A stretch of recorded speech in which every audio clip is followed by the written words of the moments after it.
नमस्कार दोस्तों, sitting of India channel में आपका स्वागत है। आज के वीडियो में पाकिस्तान का एक लेटेस्ट वीडियो है और उस वीडियो में आप देखेंगे कि किस तरह पाकिस्तान के लोग फड़फड़ा रहे हैं। पाकिस्तान के जो जानकार हैं डिफेंस के, डार साहब, वो किस तरह बातचीत कर रहे हैं कमर चीमा साहब से। और कमर चीमा बहुत ही अच्छे पत्रकार हैं और उनकी आप बातें सुनेंगे तो आप हकीकत से रूबरू हो पाएंगे। दोस्तों, इसमें भारत का फ्रांस में किस तरह स्वागत हुआ है, किस तरह वेलकम हुआ है, कितनी भारत की इज्जत में इजाफा हुआ है और डिफेंस मामले में भारत आत्मनिर्भर बनने की ओर है, इस वीडियो में पूरा देखेंगे। वीडियो को लाइक कीजिए, शेयर कीजिए और चैनल को सब्सक्राइब कीजिए और आपके विचार रखिए कमेंट बॉक्स में। चलिए शुरू करते हैं। अब अभी तो पिछली जो भारत ने डील की थी फ्रांस के साथ, कुछ 36 एक राफेल की, अभी तो वही हमें समझ नहीं आ रही थी कि इतना ज़्यादा भारत ने पैसा लगा दिया। और सुनने में आ रहा है कि अभी जो नरेंद्र मोदी साहब पेरिस पहुंचे हैं, वहाँ पे गेस्ट ऑफ ऑनर हैं बैस्टाइल डे पे, वो 26 और जहाज़ खरीद रहे हैं और राफेल खरीद रहे हैं और साथ कोई 3 सबमरीन्स भी खरीद रहे हैं। तार साहब, ये बैलेंस ऑफ पावर जिसे हम बोलते हैं, ये तो बहुत ज़्यादा ख़राब हो गया। पाकिस्तान के पास क्या चॉइसेस हैं?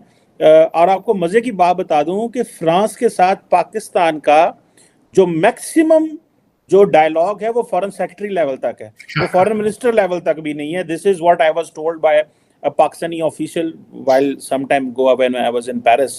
तो आप कैसे देखते हैं सर इसको? देखें, हमारे पास जो कुछ मैं इस पर बड़ा डिटेल से बोलूंगा, लेकिन जो हमारे पास है वो भारत के पास नहीं है। हमारे पास काले बकरे हैं, हमारे पास काला जादू है, हमारे पास मुर्शद हैं, हमारे पास ये सियासत नहीं, ये जिहाद है।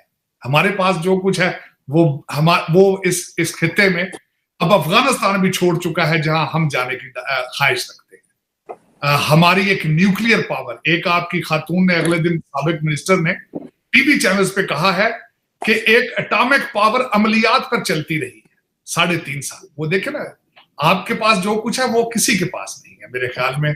मैं समझता हूं कि ये, लेकिन प्रैक्टिकल, मैं आज अपने कुछ पढ़े लिखे अनपढ़ दोस्तों से आज मैं मुखातब होना चाहता हूं, खासकर जो जरा बात करें भारत की या मोदी जी की बात करें तो या तो उनका इस्लाम खतरे में आ जाता है या फिर उनकी सेल्फ कॉन्फिडेंस जो वो मजरू हो जाता है, हालांकि हकीकत से बहुत दूर है।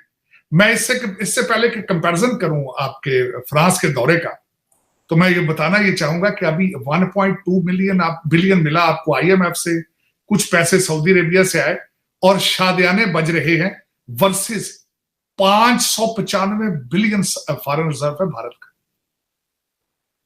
595 बिलियन डॉलर मोदी साहब का छठा दौरा है फ्रांस का, छठा। और 36 राफेल तैयारे थे, 36 पहले लिए थे, 26 आज ले रहे हैं, 80 हो जाएंगे उनके पास, और 3 स्कॉर्पियन सबमरीन्स ली जाएंगे। और ये मरीन त्यारा है, ये उनके जो कार्गो शिप्स हैं उसके ऊपर से चलेंगे, उससे भी आगे छोड़े। ये राफेल त्यारे फ्यूचर में अलायंस के साथ मिलकर भारत के अंदर असेंबल होंगे। इसकी काफी 51% ओनरशिप होगी अलायंस की। और दासो अभी जेट तैयारों का अभी कॉन्ट्रैक्ट, अभी वो कहते हैं ना, अभी सूखा नहीं था वो कॉन्ट्रैक्ट, उसकी स्याही अभी सूखी नहीं थी। जो जेट तैयारे भारत के अंदर बनेंगे उनकी उस कॉन्ट्रैक्ट की स्याही अभी सूखी नहीं, ये दूसरा कॉन्ट्रैक्ट बनने जा रहा है। अब उसमें बताना चाहूंगा कि तीनों की तीनों अफवाज वहां जा रही हैं उनकी इस चीज में हिस्सा लेने के लिए, और उसमें पंजाब रेजिमेंट जा रही है। और पंजाब रेजिमेंट की हिस्ट्री जो है वो 100 साल पुरानी है फ्रांस के अंदर। 19 सितंबर 1915 में 900 सिख शहीद हुए थे पहली जंग अजीम में। ये उसकी हिस्ट्री है। दूसरी सबसे बड़ी हिस्ट्री जो बनने जा रही है कि नेवी का जो दस्ता वहां चलेगा उसको भी एक खातून भारतीय निजात ऑफिसर जो है उसको लीड करेंगी, और जो एयरफोर्स का होगा वो भी उसको भारतीय निजात एक खातून लीड करेंगी। अब ये मैं बताना चाहूंगा, 3 राफेल तैयारे भारत के जो फ्लीट का हिस्सा है वो 14 जुलाई को उस परेड के ऊपर से गुजरेंगे। और उसके बाद एक शिप जो है वो भी जा चुका है, चेन्नई जिसका नाम है, जो वहां पे साइड पे वो उनकी पोर्ट के ऊपर जो है वो वहां खड़ा होगा।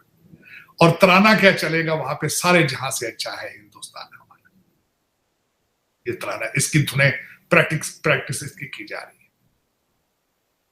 और उसके बाद ये जो सबसे बड़ी बात यह है कि इस वक्त इस साल इस कुछ शॉर्ट पीरियड में 9 नई एम्बेसियां खोली गई हैं अफ्रीका के अंदर, सिर्फ इस वजह से असला बनेगा भारत में, बिकेगा अफ्रीका में, दुनिया में बेचेंगे, इसकी तैयारियां हो रही। और वर्सेस अगर हमारे जैसा बंदा करे कि अपने पड़ोसियों से कुछ सीख लें तो बदतमीजी के तूफान शुरू हो जाते हैं। अगर कहा जाए कि भारत बुलंदियों को टच कर रहा है तो भी देखो, मैं एक वाहिद पाकिस्तानी हूं जो चीखता रहा हूं, अपने बच्चों को कहता रहा हूं कि भारतीय अखबारें पढ़ा कर। पढ़े किस तरह? इंग्लिश तो आती नहीं। ट्वीट करते हैं उर्दू में करते हैं, एक दूसरे को सारा दिन ट्रोलिंग करते हैं उर्दू में करते हैं। अंग्रेजी एक चैनल नहीं है, अंग्रेजी एक अखबार नहीं है। फिर काले बकरे का रेवोल्यूशन आएगा ना, काले बकरे। और उस पर मुझे शर्मिंदगी होती है कि मैंने आपको शायद बताया था कि वॉशिंगटन डीसी में एक डिप्लोमेट ने एक दिन मुझे पूछा था कि इज इट ट्रू कि बनी गाला के अंदर मुर्गियां जलाई जाती हैं? तो आपके पास भी बहुत कुछ है, सोचने की बात। लोग ये वही तरक्कियों को टच कर रहे हैं, डीएनए सेम है, सोचे एक है, खाना एक है। अगर नहीं है तो नेशनलिज्म नहीं है। और मोदी जी का मैंने अगले दिन कहा था, मोदी जी ने भारत को सबसे बड़ा तोहफा जो दिया है वो नेशनलिज्म का तोहफा है, सबसे बड़ा। मैंने ये कहा था कि मोदी साहब जैसा इंसान पाकिस्तान में चाहिए जिसके अंदर नेशनलिज्म हो। अब भी मेरी रिक्वेस्ट है to whom it may concern, जो मेरी खबरें आ रही हैं कि निगरान हुकूमतें आपकी आईएमएफ बनाएगा, क्योंकि 3 किस्तें भी रहती हैं उनकी। आपका निगरान सेटअप वॉशिंगटन डीसी में आईएमएफ डिसाइड कर रहा है कौन होगा, बाकर साहब होंगे या हफीज शेख साहब होंगे, कौन होंगे? तो मेरे ये उन 25 करोड़ लोगों के लिए मैसेज है, वो पाकिस्तानी नहीं है भाईजान, वो अमेरिकन एम्प्लॉई है, अमेरिकन इंस्टीट्यूशंस के एम्प्लॉई हैं। सिर्फ उनका इंटरेस्ट देखेंगे, वो आपका इंटरेस्ट नहीं देखेंगे। कि राफेल तैयारे जो है उनका तो 51% रिलायंस है और भारत के अंदर बनेंगी उसके ज्यादातर इक्विपमेंट। जो उन्होंने सबमरीन्स ले रहे हैं जिनकी मैं स्कॉर्पियन बात कर रहा था, मैं ये भी इतलान अर्ज करना चाहता हूं, वो भी साउथ मुंबई के अंदर बनी है। बनी वो फ्रेंच टेक्नोलॉजी है लेकिन बनी मुंबई में है, तीनों की तीनों। और मैं, मेरे जैसा बंदे को दुख तो होगा कि आईएमएफ डिसाइड करेगा आपका इंटर्न गवर्नमेंट के, आपका वजीर आजम कौन होगा और आपका फाइनेंस मिनिस्टर कौन होगा। ये शर्मिंदगी नहीं तो और क्या है। और क्यों है? क्योंकि अगले 3 महीने में उन्होंने महीने बाद किस्त देनी है।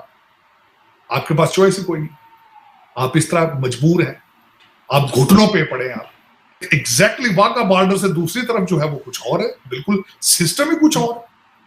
ये देख ले फ्रांस का जो फ्रांस में हो रहा है, पहले देखे जिस तरह अमेरिका में होके गया, डायस्पोरा देखे, जिधर जाते हैं डायस्पोरा उनका छा जाता है। तालीम देखे, वो इंडियन इंस्टीट्यूट ऑफ टेक्नोलॉजी पूरी दुनिया में एक रेवोल्यूशन लेके आ रहा है। दुबई में उसकी ब्रांच खुल गई तारड़ साहब, और अभी मोदी साहब फ्रांस में अपने डायस्पोरा से खिताब कर रहे हैं पेरिस में इस वक्त। और सब इसके बाद वो यूएई में जा रहे हैं, इसके बाद फ्रांस के बाद यूएई में उनका अगला स्थान। मैं हैरान हो रहा हूं, $600 बिलियन उनका, 595 या 597 billion dollar foreign exchange of India. अब जरा देखें और आपको 1.2 बिलियन मिला है, आप घुटनों पे हैं और वजीर आजम भी आईएमएफ का होगा। कंपैरिजन कर लें आप।